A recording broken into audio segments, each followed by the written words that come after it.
हाँ जी, तो आज हमारे साथ हैं सागर कात्यान जो बेरी झज्जर हरियाणा से आए हुए हैं और इनका सिलेक्शन हुआ है एएसओ सीएसएस में। और ये जो इन्होंने सिलेक्शन लिया है, ये सिलेक्शन 5वीं बार में सिलेक्शन लिया है। ये इनका 5th अटेम्प्ट था। तो जो 4 अटेम्प्ट इन्होंने पहले लिए और क्यों उन अटेम्प्ट्स में इनका सिलेक्शन नहीं हो पाया और सारी की सारी जो इनकी स्ट्रेटजी रही तैयारी करने की, वो आज हम इनसे डिस्कस करेंगे। और क्योंकि इनका सिलेक्शन 5वीं बार में रहा है, इसका मतलब ये है ये आप में से ही एक हैं। और बहुत सारे ऐसे बच्चे हैं जो first attempt, second attempt, third attempt में सिलेक्शन नहीं ले पाते और उनकी हिम्मत टूट जाती है, लेकिन इन्होंने हिम्मत रखी और 5वीं अटेम्प्ट में सिलेक्शन लेकर दिखाया। तो बहुत सारी बातें आज इनसे आपको सीखने को मिलेंगी कि क्या गलतियां रहीं फर्स्ट अटेम्प्ट में, सेकंड अटेम्प्ट में, जो सिलेक्शन नहीं ले पाई है। तो आज बहुत कुछ इनसे सीखने को मिलने वाला है। तो भाई सबसे पहले स्वागत है आपका Sagar Katyan. Thank you sir. और हम सबसे पहले तो जानेंगे आपके स्कूलिंग के बारे में। आप अपने स्कूलिंग के बारे में बताएं, ग्रेजुएशन के बारे में बताएं, है ना, थोड़ा सा अपना फैमिली के बारे में बताएं और फिर बताएं कैसे आपने तैयारी शुरू करी, क्यों आपका पहले अटेम्प्ट में सिलेक्शन नहीं हुआ, सेकंड में नहीं हुआ, या हुआ तो किस पोस्ट पे हुआ और हमसे कैसे जुड़े। ठीक है, तो आप अपने बारे में, अपनी फैमिली के बारे में बताएं और स्कूलिंग के बारे में। सर मेरी स्कूलिंग वहीं गांव के पास दूसरे गांव में brigadier run Singh public school से हुई थी। उसके बाद मैंने 12th वहाँ से एकेडमी है mother India senior secondary school से, वो एफिलेटेड है, वहाँ से मैंने 12th की। उसके बाद ग्रेजुएशन में मेरा north campus SGTB Khalsa college से मैथ ऑनर्स से मैंने ग्रेजुएशन की थी। उसके बाद फिर पोस्ट ग्रेजुएशन मैंने रामदास कॉलेज से की थी। और फिर मेरी जर्नी सीजीएल के लिए शुरू हुई थी ग्रेजुएशन के बाद। ग्रेजुएशन के बाद मैंने शुरुआत की थी कि क्योंकि मेरे को बचपन से लगता था कि मेरा मैथ और रीजनिंग स्ट्रॉन्ग है और बेसिक 10th तक का मैथ आता है, तो मैं सोचा फर्स्ट अटैम्प्ट में कि सेल्फ स्टडी करूँगा, उससे मेरा आराम से निकल जाएगा। तो मैंने कहीं कोचिंग नहीं ली, कुछ नहीं ली। 2019 में मेरी ग्रेजुएशन हुई थी। उसके बाद मैंने शुरू किया और मैंने फर्स्ट अटैम्प्ट दिया। उसमें मैं 0.5 मार्क्स से मेरा ये प्री रह गया था। तो प्रीलिम्स नहीं हुआ 0.5 मार्क्स। 0.5 मार्क्स से एक्चुअली होता क्या है, मैं यहाँ पे बताना चाहूँगा, जैसे कि आपने कहा कि आपने कहा मैथ्स स्ट्रांग था, रीजनिंग स्ट्रांग था और इंग्लिश, आप बीयू से हो तो इंग्लिश भी आप ठीक ही होगा आपका। तो बहुत सारे बच्चों को, मतलब बहुत सारे बच्चे यही सोचते हैं कि मैथ्स, इंग्लिश में, रीजनिंग में होता क्या है, हलवा पेपर आता है ना, 10th लेवल का पेपर होता है, तो हम खुद ही सेल्फ स्टडी करके निकाल देंगे। नो डाउट बच्चे निकालते भी है सेल्फ स्टडी करके, लेकिन वही है, अगर मान लो फर्स्ट अटेम्प्ट में तैयारी करते हैं तो जो आप बता रहे हो 0.5 मार्क्स से आपका सिलेक्शन होगा, तो शायद आपको 5 साल आपके वेस्ट ना होते ये। हाँ, क्योंकि ग्रेजुएशन में हमने सोचा था कि ग्रेजुएशन आराम से कर लेते हैं, उसके बाद तैयारी शुरू कर लेंगे। हाँ। या कुछ कर लेंगे। बट अगर उस टाइम पे हमें गाइडेंस मिलती, क्योंकि मेन हमारा क्या रहा है कि CGL is all about timing. और जब तक किसी टीचर से गाइडेंस नहीं मिलती ना, तो जब तक टाइम रिड्यूस नहीं होता कि इस इतने टाइम के अंदर हम सारे क्वेश्चन कैसे कर पाए। क्वेश्चन सबको आते हैं, बट टीचर ये बताता है कि इस तरीके से करेगा तो ये जल्दी से जल्दी क्वेश्चन होगा। वही 25 क्वेश्चन पहले हम 25 मिनट में करते थे, फिर आपसे जुड़ने के बाद वही अब 13-14 मिनट में भी कर देते हैं वही सारे क्वेश्चंस। तो ये फ़र्क पड़ा है उसके बाद, कोचिंग के बाद। और इसके अलावा जैसे मेरे पापा आईटीबीपी से रिटायर हैं, तो उनको ये था कि कभी बेल्ट की जॉब नहीं करनी और जो जॉब करनी है दिल्ली में ही करनी है। तो मेन टारगेट दिल्ली का भी था। मेरी मदर हाउसवाइफ है, तो उनको ये था कि अपने दिल्ली में पास मिल जाए। बड़ी बहन है जो टीचर है, दिल्ली में टीचर हैं, तो उनका ये था कि दोनों बच्चे दिल्ली में रह जाएं और घर से अप डाउन कर लें, उनको अपने से दूर नहीं भेजना था। तो उस वजह से पहला टाइम में मैंने शुरुआत सिर्फ सीजीएल में ही टारगेट करके की थी, मैंने और कोई फॉर्म नहीं भरा। फिर उसके बाद जब ये पता लगा कि पहले में मेरा नहीं हुआ है, तो फिर मेरा दोस्त का उसी अटेम्प्ट में जीएसटी दिल्ली में हुआ था, सौरभ अलावत है। तो उन्होंने गगन सर का बैच दिया था उस टाइम पे, अपना खुद का मेरे को। फिर वहाँ से मैंने, क्योंकि मेरे ये था कि मेरे बेसिक स्ट्रॉन्ग थे मैथ में, तो मेरे को टाइम रिड्यूस करना था। तो उसके बाद मैंने उस बैच को शुरू में 1.5 महीने के अंदर मैंने 50% सिलेबस पूरा कर दिया। रोज़ की 2x पे स्पीड पे देखता था और लगभग 10-10 क्लास करता था उस टाइम पे कि ये टारगेट था कि 2020 का अगस्त में आने वाला है। प्री में सिलेबस पूरा हो जाएगा और कर देंगे। बट फिर वही हुआ, वो सिलेबस आधा ही हुआ था और फिर प्री तो बढ़िया हो गया, प्री में बढ़िया मार्क्स आ गए। बट उसके बाद फिर वही हुआ, जब तक मेंस जा रहा था तो फिर सिलेबस पूरा नहीं हुआ था, तो प्रैक्टिस नहीं हुई। सिलेबस तो मैंने फिर पूरा कर लिया, अगले 2 महीने और लगा के पूरा सिलेबस कर लिया। बट प्रैक्टिस नहीं हो पाई। तो उस प्रैक्टिस ना होने के कारण मैथ में मेरा स्कोर नहीं बना। यानी कि पहले अटेम्प्ट में आपको सक्सेस इसलिए नहीं मिली क्योंकि आपने सिलेबस नहीं किया था, आपके पास ट्रिक्स नहीं थी। कंसेप्ट तो थे, कंसेप्ट थे, बेसिक कंसेप्ट थे जो सबके पास होता है, लेकिन ट्रिक्स आपके पास ना होने की वजह से टाइम नहीं रिड्यूस कर पाए। सेकेंड अटेम्प्ट में इसलिए मैं समझ पा रहा हूँ कि आप कह रहे हो प्रैक्टिस नहीं हो पाई आपकी। क्योंकि मैथ्स के उस टाइम पे 100 क्वेश्चंस आते थे, तो वो 100 क्वेश्चंस लगातार करने में जो कंसिस्टेंसी चाहिए वो सिर्फ प्रैक्टिस से आएगी। वो प्रैक्टिस से तो आएगी। मेरे इंग्लिश में तो 176 आ गए थे, बट मैथ में 104 रह गए थे मेरे। तो अच्छा। उस वजह से मेरा फिर मेंस क्लियर नहीं हुआ था।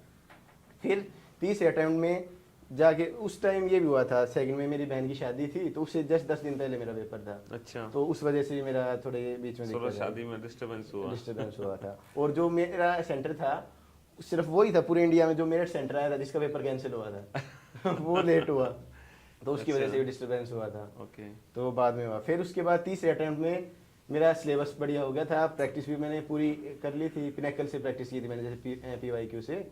और फिर गगन सर का जो वो आती है मेंस की बुक आती है, तो उससे मैंने मेंस के लिए तैयारी कर ली। और फिर उसके बाद थर्ड अटेम्प्ट में जैसे उस टाइम डिस्क्रिप्टिव होता था, मेरे डिस्क्रिप्टिव में 38 मार्क्स दिए, तो उस वजह से मेरा फिर अगले में लिस्ट में नाम नहीं आया तीसरे अटेम्प्ट में। फिर चौथा अटेम्प्ट में फिर सिलेबस चेंज हो गया, पैटर्न चेंज हो गया। उसके बाद मेरा ये हुआ क्योंकि मेरा बेस्ट था रीजनिंग, पर रीजनिंग अगर मेंस में आ रहा है तो मेरे लिए बहुत बढ़िया था। तो फिर उसके बाद अगले में मैंने रीजनिंग सब कुछ किया, तो मेरे को रीजनिंग में वो क्वेश्चन आ गए जो पहले नहीं आते थे, जैसे एनालिटिकल रीजनिंग के स्टेटमेंट, आर्गुमेंट, कंक्लूजन वाले क्वेश्चन। हाँ, और ये क्वेश्चन अगर आप गाइडेंस किसी के अंडर नहीं ले रहे ना, तो आप बचपन से नहीं करते आ रहे इन क्वेश्चन को, इन क्वेश्चन को हैंडल नहीं कर पाओगे, जैसे वो होते हैं कॉज एंड इफेक्ट वाले क्वेश्चन। तो उस वजह से मेरे 3 क्वेश्चन रीजनिंग में उस टाइम गलत हो गए थे, सिर्फ यही क्वेश्चन गलत हुए थे। तो उस बार भी मेरे को ASOCSS उस टाइम भी चाहिए था, तो एक क्वेश्चन से उस टाइम रह गया था। इसका मतलब चौथे अटेम्प्ट में आपका सिलेक्शन तो हुआ, हाँ, लेकिन रीजनिंग के चक्कर में आपको मनचाही पोस्ट नहीं मिल पाई। मैंने इनकम टैक्स दिल्ली में TA की ली थी उस टाइम पे। इसका मतलब यह है कि आप 5वें अटेम्प्ट में मुझसे जुड़े। हाँ, फिर 5वें अटेम्प्ट में आपसे जुड़ा मैं। फिर जो मेरा ये क्वेश्चन ये था वीक पार्ट, जैसे एनालिटिकल रीजनिंग हुआ, कैलेंडर हुआ, क्लॉक हुआ, जो मतलब मोस्टली हम नॉर्मल अपने बचपन लेवल से नहीं पढ़ते आ रहे हैं, वो मैंने फिर आपसे किया। और इस बार मेरा रीजनिंग में 82 मार्क्स तो रो थे, और शायद और बड़े होंगे जितना मेरे को उम्मीद है। और एक क्वेश्चन जो गलत हुआ है वो कैब का क्वेश्चन था रीजनिंग में, बाकी रीजनिंग 30 में से 29 आपके क्वेश्चन ठीक थे। और जो कॉज एंड इफेक्ट वाला था वो आपके मैंने पहली 1 मिनट की वीडियो देखी थी, उससे मेरा वो क्वेश्चन ठीक हो गया था। तो उसके बाद मेरा ये हो गया था आपसे जुड़ना मेरे को, और फिर उसके बाद मैंने अब की बार मेरे को ASOCSS मिल गया। Very good. तो भाई आपने देखा कि इन्होंने फर्स्ट अटेम्प्ट दिया, सिलेक्शन क्यों नहीं हुआ? क्योंकि इन्होंने सिलेबस तैयार नहीं किया था। इनको कॉन्फिडेंस था कि भाई बेसिक कंसेप्ट्स मेरे सारे क्लियर हैं और वो बहुत मैं आसानी से पेपर कर लूँगा, लेकिन ट्रिक्स ना पता होने की वजह से रह गई है। दूसरे अटेम्प्ट में इन्होंने सिलेबस किया, लेकिन कंप्लीट सिलेबस नहीं किया, सिर्फ 1-2 सब्जेक्ट इन्होंने तैयार किया और फिर प्रैक्टिस भी नहीं कर पाए। थर्ड अटेम्प्ट में डिस्क्रिप्टिव की वजह से इनका बैड लग रहा। फोर्थ अटेम्प्ट में जो रीजनिंग के स्ट्रॉन्ग पार्ट मान रहे थे उसी ने ही इनको धोखा दे दिया। फिर फिफ्थ अटेम्प्ट में जब इन्होंने सारा सिलेबस किया, प्रैक्टिस की, तब जाके ये मनचाही पोस्ट ले पाए हैं।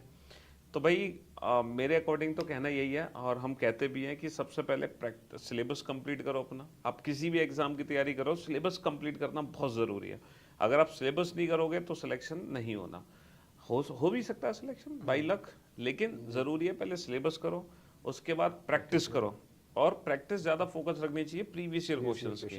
भाई जिस आप एग्जाम को देने जा रहे हो उस एग्जाम के प्रीवियस ईयर क्वेश्चंस आपको पता होने चाहिए कि पिछले 2 साल से 3 साल से इस एग्जाम में पूछा क्या जा रहा है, और उसी से रिलेटेड क्वेश्चंस एग्जाम में बनते हैं। और फाइनली देखो सिलेक्शन लिया है इन्होंने, तो कहने का मतलब है ज़रूरी नहीं कि हर बच्चे का पहले ही अटेम्प्ट में क्वालिफाई हो जाता है ना।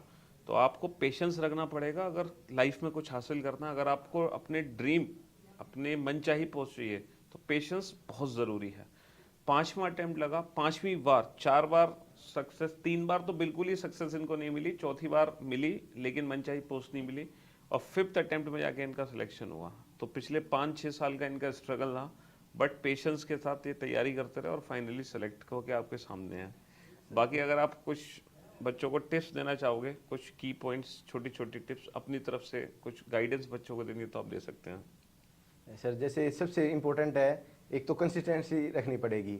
अगर बीच में आप थोड़े टाइम पढ़ रहे हो, फिर छोड़ रहे हो, 4 दिन पढ़ा, 2 दिन छोड़ा, फिर उससे आपका जो पीछे होने वाला वो भी टाइम नहीं हो पाएगा, वो भी कॉन्सेप्ट सारे आप भूल जाओगे, ना आगे का पढ़ पाओगे ना पीछे का पढ़ पाओगे। और दूसरी ये है कि जितने ज़्यादा से ज़्यादा है मॉक्स पे ज़रूर ध्यान दें, क्योंकि अगर लोग क्या कहते हैं सेक्शन मॉक्स ज़्यादा लगाते हैं, और सेक्शन मॉक्स की वजह से वो पूरे पेपर में वो उतना अटेम्प्ट नहीं कर पाते कि आधा पेपर उनका अच्छा हुआ है, बट वो टाइम की थकावट की वजह से लास्ट का उनका माइंड चलना बंद हो जाता है। तो जितने ज़्यादा हो सके, एक तो ज़्यादा से ज़्यादा फुल मॉक ज़्यादा से ज़्यादा दे, और अगर अभी से मॉक देना शुरू करोगे तो बेस्ट है, क्योंकि अगर आप 50-60 मॉक दे लोगे तो आपको ये पता लग जाएगा कि पेपर आना कितना है और मैं कहाँ तक स्कोर कर पा रहा हूँ, और लगभग उसके अराउंड ही आप पेपर में स्कोर कर पाओगे।